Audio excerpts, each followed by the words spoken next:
नमस्कार दोस्तों। यह कहानी बिहार की रहने वाली एक 9 साल की बच्ची आराध्या की है। एक छोटी सी बच्ची जो एक तूफानी रात को अनाथ हो गई।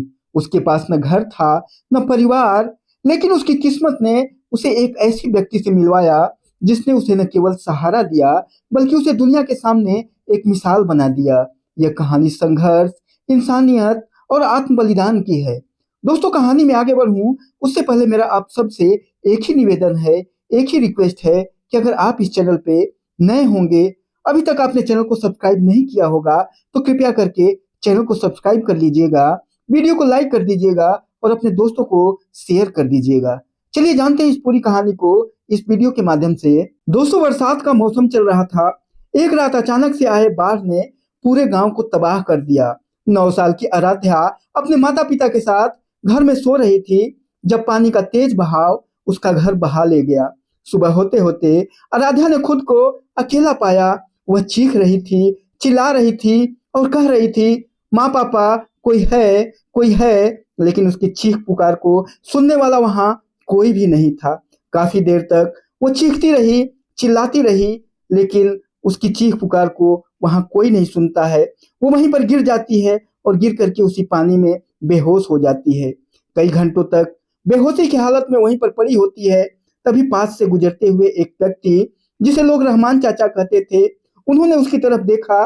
भाग करके आराध्या के पास पहुंचे, आराध्या को अपने कंधे पर उठा करके और सीधे अपने घर की तरफ लेकर के गए। वहीं पर रास्ते में एक हॉस्पिटल पड़ता था, उस हॉस्पिटल के पास ले गए और डॉक्टरों को दिखाया उन्होंने और कहा कि इस बच्ची को बचाइए, इसके अंदर पेट में इसके पानी चला गया है। ये बाढ़ में काफी देर से, कई घंटों से पड़ी हुई थी। रहमान चाचा एक काफी साधारण पर दिल से अमीर व्यक्ति थे। वो आराध्या को वहां पर ट्रीटमेंट करवाते हैं। थोड़े ही देर में आराध्या को होश आ जाता है। उसके बाद आराध्या को लेकर के वो अपने घर जाते हैं। उन्होंने न केवल उसका पेट भरा बल्कि उसे सहारा भी दिया। उन्होंने आराध्या से कहा, बेटी डर मत, अब मैं तेरा सहारा हूँ।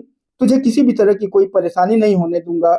मैं हमेशा जीवन भर तेरा साथ दूंगा, तुझे पढ़ाऊंगा, लिखाऊंगा और तुझे खूब आगे बढ़ाऊंगा। आराध्या का दर्द रहमान चाचा की आंखों में साफ दिख रहा था। उन्होंने उसकी पढ़ाई का जिम्मा लिया और उसे प्यार और देखभाल से बड़ा करने लगे।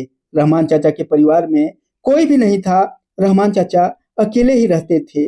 रहमान चाचा आराध्या की पढ़ाई में अपना जी जान लगा दिए। आराध्या भी पढ़ाई में काफी लगन और मेहनत को दिखाती है और वो मेहनत और लगन से अपनी पढ़ाई करने लग जाती है। वो हमेशा अपने कक्षा में अव्वल रहती है। एक दिन उसने रहमान चाचा से कहा, चाचा मैं कुछ बड़ा करना चाहती हूँ, मैं उन लोगों की मदद करना चाहती हूँ जो मेरे जैसे अनाथ हैं। रहमान चाचा ने उसका हौसला बढ़ाते हुए कहा, बेटी तू जहां तक उड़ना चाहती है उड़, जो करना चाहती है कर, मैं हमेशा तेरे साथ हूँ। दोस्तों, आराध्या ने ग्रेजुएशन कर लिया था और उसके बाद वो यूपीएससी की परीक्षा देने का फैसला लेती है। वो रात दिन मेहनत करती है, दिन रात पढ़ाई करती रहती है। कई बार लोग उसे ताने मारते हैं और कहते हैं कि एक अनाथ लड़की भला यूपीएससी कैसे क्रैक कर पाएगी। बड़े बड़े 30 मार्क खां इस यूपीएससी जैसे एग्जाम को निकाल नहीं पाते।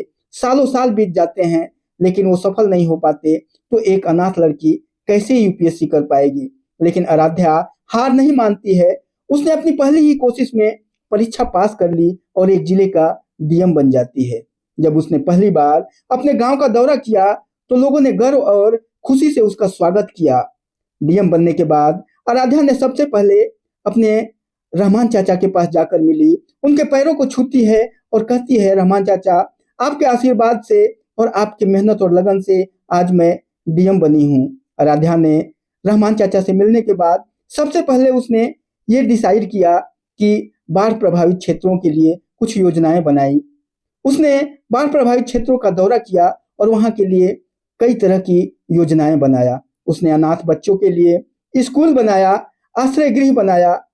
एक दिन उसने सार्वजनिक मंच पर कहा, अगर उस दिन रहमान चाचा मुझे नहीं बचाते तो शायद मैं आज यहाँ नहीं होती।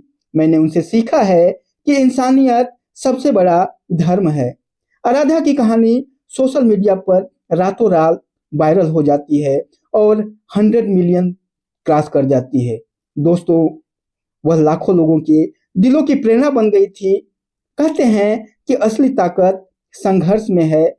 जो खुद से लड़कर जीतता है वही दुनिया को बदल सकता है। दोस्तों, आपको ये कहानी कैसी लगी? अगर आपको आराध्या के संघर्षों से प्रेरणा मिली होगी, अगर आपको रहमान चाचा के मानवता से जरा सी भी प्रेरणा मिली होगी, तो इस चैनल को सब्सक्राइब कर दीजिएगा, वीडियो को लाइक कर दीजिएगा और अपने दोस्तों को शेयर करना बिल्कुल ही मत भूलिएगा। चलिए मिलते हैं फिर किसी और कहानी के साथ। तब तक के लिए जय हिंद, जय भारत, वंदे मातरम।